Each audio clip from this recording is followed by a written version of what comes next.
वक्रतुंड महाकाय सूर्यकोटि समप्रभ निर्विघ्नं कुरु मे देव सर्वकार्येषु सर्वदा। एक बार बोलिए गणेश भगवान की जय।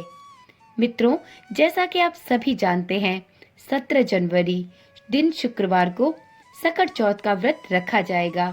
सकट चौथ के दिन भगवान गणेश को उनके सबसे प्रिय रंग हरे रंग के वस्त्र पहनाना चाहिए। सकट चौथ के दिन भगवान गणेश को तिलकुट का भोग लगाना सबसे शुभ माना जाता है। इस दिन तिल से बनी चीजों, तिल के लड्डू या तिल से बनी मिठाइयों का भोग ही श्री गणेश भगवान को लगाएं। सकट चौथ के दिन चंद्रदेव को अर्घ देने के बाद ही अपने व्रत का पारण करें। ओम नमः शिवाय। जय श्री कृष्णा। आप सभी का सनातन धर्मसार चैनल पर बहुत बहुत स्वागत है। सबसे पहले तो आप सभी माताओं और बहनों को तिल चौथ की अत्यंत हार्दिक शुभकामनाएं। जैसा कि आप सभी जानते हैं कि आज सभी माताएं और बहनें अपने पुत्र या अपनी संतान की दीर्घायु और उसके उत्तम स्वास्थ्य की कामना हेतु इस व्रत को धारण करती हैं। और जो भी माताएं तिल चौथ का व्रत रखती हैं, वह प्रदोष काल में भगवान गणेश और चंद्रदेव की पूजा के बाद अपने व्रत का पारण करती हैं। तिल चौथ का व्रत करने वाली सभी माताओं और बहनों को इस व्रत के साथ साथ व्रत की कथा भी अवश्य सुननी और पढ़नी चाहिए। इसके बिना व्रत का पूर्ण फल नहीं प्राप्त होता। तो आज की वीडियो में हम तिल चौथ की एक अत्यंत ही पौराणिक कथा का श्रवण करेंगे। तो चलिए गणेश भगवान का जयकारा लगाते हुए इस पावन एवं पुण्यकारी कथा का श्रवण करते हैं। एक बार बोलिए गणपति महाराज की जय। एक समय की बात है, एक गांव में एक साहूकार और एक साहूकारनी रहा करते थे। वह धर्म पुण्य को नहीं मानते थे, इसके कारण उनके कोई संतान नहीं थी। एक दिन साहूकारनी अपने पड़ोसन के घर गई। उस दिन सकट चौथ था। वहां पड़ोसन सकट चौथ की पूजा करके सकट चौथ की कथा सुन रही थी। साहूकारनी ने पड़ोसन से पूछा, बहन तुम क्या कर रही हो? तब पड़ोसन बोली कि आज चौथ का व्रत है, इसलिए मैं चौथ माता की कथा सुन रही हूँ। तब साहूकारनी बोली, चौथ का व्रत करने से क्या होता है? तब पड़ोसन ने बताया कि बहन, इसे करने से अन्न, धन, सुहाग, पुत्र सब प्राप्त होता है। इस व्रत को माघी चौथ के नाम से जाना जाता है। यदि तुम इस व्रत को करती हो, तुम्हें चौथ माता की कृपा से संतान की प्राप्ति अवश्य होगी। इस दिन व्रत करके तिलकुट का प्रसाद गणेश भगवान को अर्पित करते हैं और उसी को खाकर अपने व्रत का पारण करते हैं। पड़ोसन की यह बात सुनकर साहूकारनी ने कहा, यदि मेरा गर्भ रह जाए तो मैं 1.25 सेर तिलकुट करूंगी और चौथ का व्रत भी करूंगी।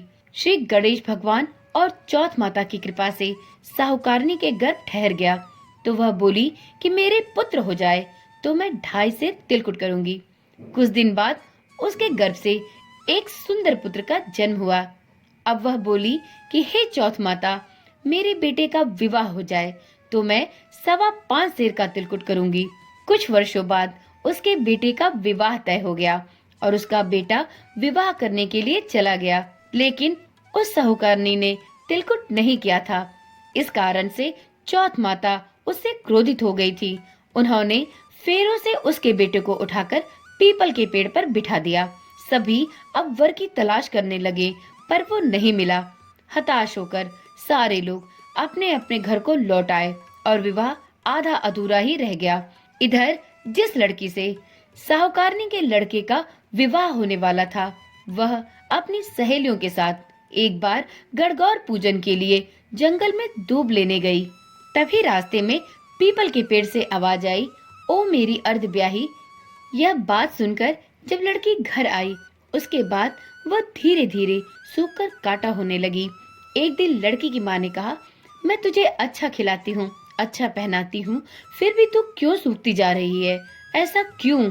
तब लड़की अपनी माँ से बोली कि वह जब दूब लेने जंगल जाती है तो पीपल के पेड़ से एक आदमी बोलता है कि ओ मेरी अर्ध ब्याही।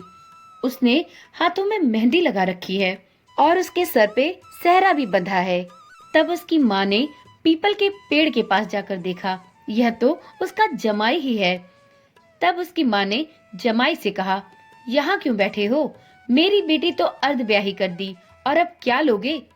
साहूकारनी का बेटा बोला, मेरी माँ ने चौथ का तिलकुट बोला था, लेकिन आज तक उसे पूरा नहीं किया, इसलिए चौथ माता ने क्रोधित होकर अब मुझे यहाँ बैठा दिया है। यह सुनकर उस लड़की की माँ साहूकारनी के घर गई और उससे पूछा कि क्या बहन, तुमने सकट चौथ के लिए कुछ बोल रखा है क्या? तब साहूकारनी बोली, मैंने अपने बेटे के विवाह के समय चौथ माता के लिए 5.25 सेर का तिलकुट बोला था। उसके बाद से आज तक मैं उसे पूरा नहीं कर पाई। तब उस लड़की की माँ ने साहूकारनी को सारा वृतांत कह सुनाया। तब साहूकारनी बोली, हे चौथ माता, एक बार मेरा बेटा घर आ जाए तो मैं 2.5 मन का तिलकुट करूंगी।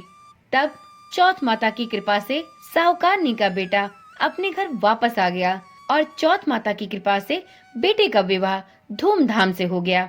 इस बार चौथ माता ने साहूकारनी के बेटे को फेरों में लाकर बैठा दिया। धूमधाम से विवाह हुआ। जब साहूकारनी का बेटा एवं बहू घर आ गए, तब साहूकारनी ने अपनी मन्नत के अनुसार 2.5 मन तिलकुट किया और बोली, हे चौथ माता, आपके आशीर्वाद से मेरे बेटा बहू अब घर वापस आए हैं। अब से मैं हमेशा तिल चौथ का व्रत करूंगी और चौथ माता के नाम से तिलकुटा अवश्य चढ़ाऊंगी। तभी से सारे नगर वासियों ने तिलकुट के साथ सकट व्रत को करना प्रारंभ कर दिया। हे चौथ माता, जिस तरह आपने साहूकारनी पर कृपा बनाए रखी, वैसे ही हम सभी पर अपनी कृपा दृष्टि बनाए रखना। जिस तरह साहूकारनी को आपने संतान का सुख दिया, उसी तरह से सभी माताओं और बहनों की गोद भरना। इस कथा को कहने और सुनने वालों का भला करना। तो एक बार प्रेम से बोलिए, गणपति महाराज की जय।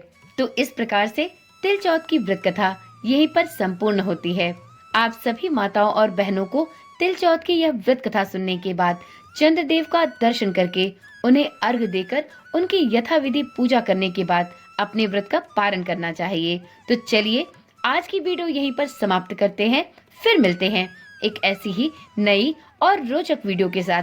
तब तक के लिए ओम नमः शिवाय, जय श्री कृष्णा, राधे राधे।